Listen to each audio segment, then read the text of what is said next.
If you sharpen knives, you've been told to strop. It's the last step, and the step that's supposed to bring everything together. It polishes the apex, it removes the last imperfections, and it removes the burr. I strap all my knives. I've never really questioned it, but recently I started wondering, what is this strop actually doing? What happens to the edge if I just do not strop?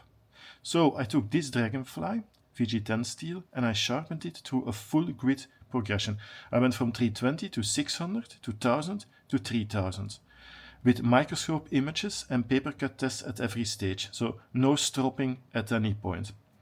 Before I started, I took a baseline. So this edge that you can see on screen now has been through the full progression, and afterwards has been fully stropped. So I know what the target looks like. So I reset the edge on a sharpened 325 coarse diamond plate. This removes everything we just built.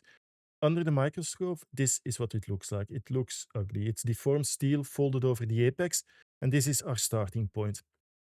So then I went on and I knocked the burr off on that same 220 diamond stone. I used alternating passes, not too many of them, I think 15 or so on each side.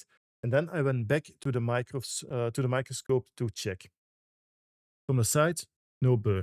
The edge terminates cleanly, no fold, no shadow. The other side, same thing, clean termination.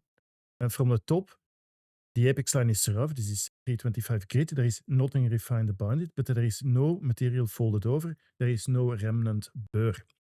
Then I changed the lighting, breaking light across the edge to catch any shadow that might indicate a fold I missed. Nothing. The burr is gone. The edge has only seen 325 grit, no refinement, no strop. Now let's see if it cuts. Okay, so I just removed the burr from this little knife, from this VG10 knife with the 320 grit stone. I cannot see any burr left. Let's quickly do a cut test to see how well it cuts. 320.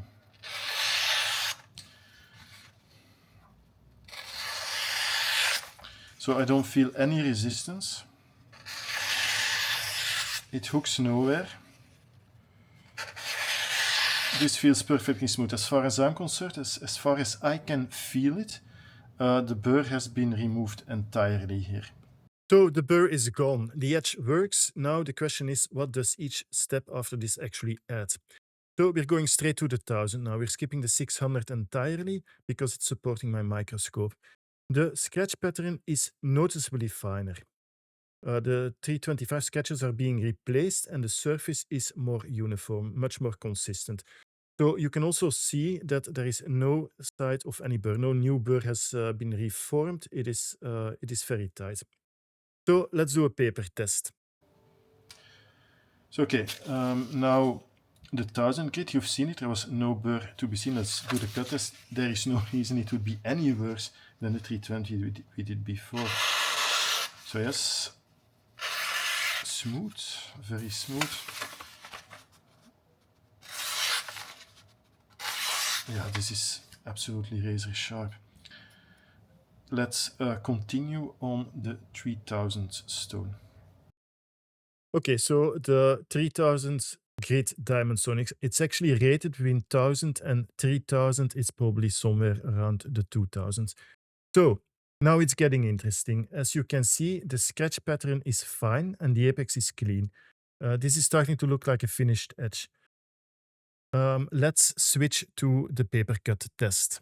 So yeah, we just did the 3000. Again, no burr to be seen on this microscope over here. Let's quickly do the cut test. Should only be getting smoother. And the 3000 is actually between 1000 and 3000. So when it's less used, it's more to 1000. When it's more used, it's more to 3000. It has not been used that much, but well. Oh, let's do it under the camera. Voila, very smooth. So yeah, absolutely razor sharp. Let's go to the Waterstone. So the final stone, the Waterstone 3000, it's a different abrasive than the diamond. The Waterstone leaves a slightly different finish, it's much finer. So here you can see from the sides, it's very fine, it's consistent. The sketch pattern is consistent and running along the bevel. The edge terminates cleanly and there's not much damage and there is no burr remnant. From the top, you can see the apex line is tight and consistent along the length.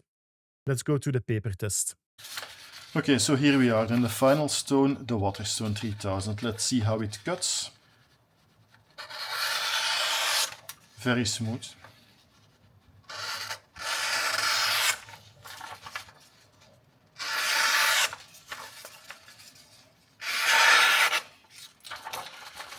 Yeah, no issues there.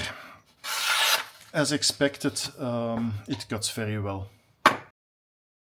So on the right, you can see the baseline. It has a full progression, it's fully stropped. And on the left, you can see the Waterstone 3000, no strop at all. So look at the scratch pattern, it's similar. Also look at the apex. Both are clean and both are intact. No real chipping on either, no residual burr on either. But now look more closely.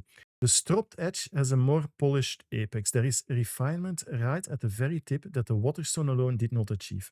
The strop compounds simply took it further. That's real, that's visible, and in the paper test, the stropped edge was smoother as well. So yes, the strop adds something. It takes the edge to the next level, and it's a small effort for a real improvement in sharpness. So what does all of this mean? Here's the point. Look at what the strop did and did not do. It did not remove the burr. The burr was already gone. It was gone at 325, long before any refinement, before any fine grit, long before any strop. And that's a misconception I keep seeing. People treat the strop as the step that cleans up the edge, the step that removes the last of the burr. That's not what it does. It can't do that. A strop is flexible. It's a flexible surface with fine abrasive compound. It is designed to polish, not to remove deformed steel. If you still have a burr when you reach the strop will flip it, it will weaken it, it will tear parts of it. It will make the damage worse. It will not fix the burr. Stropping is useful. I strop my knives, but it's useful because it refines the edge that's already clean. It takes a sharp edge and it makes it even sharper. That's a refinement step, not a correction step. Your burr has to be gone before you leave your coarse stone. That's where sharpening succeeds or fails. Everything after that, the fine grit, the strop, those are building on a foundation. And if the foundation is wrong, none of it matters. Now, what I haven't tested today is how much this strop contributes to edge stability or edge retention. Now, we know it polishes the apex. A smoother apex might have fewer stress risers, fewer crack initiators. So it's plausible that the stropped edge doesn't just start sharper, it might stay sharper longer. That's worth testing, but it's a different experiment. What this experiment showed is simpler. The strop is a sharpness tool, not a burr removal tool. If your edge isn't sharp after sharpening, the strop is not the answer. Your coarse stone is. If you found this useful, let me know, and there's more to test. Please subscribe and click on one of the videos above to see a next one. See you guys later.